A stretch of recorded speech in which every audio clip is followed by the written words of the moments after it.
Hello বন্ধুরা, আমি এখন কাজের থেকে আসলাম। দেখি তোমাদের কাকিমা কি কি রান্না করেছে, তোমরাও দেখো। বেশি কিছু রান্না করিনি, এখানে ভাত আছে।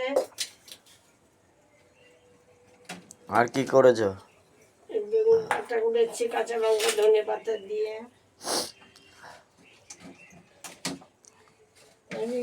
যে দেখো, রান্না করেছি কফি দিয়ে, আলু দিয়ে। দেখো আর তারপরে ভালোই টক আছে। দেখা যাচ্ছে রান্না মনে ভালোই হবে। তোমরা যারা যারা দেখছো একটু কমেন্টস লাইক দিও।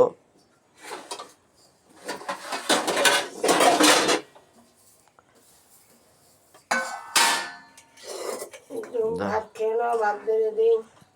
দাও তাড়াতাড়ি দাও, খিদে পেয়ে গেছে। রাখলাম।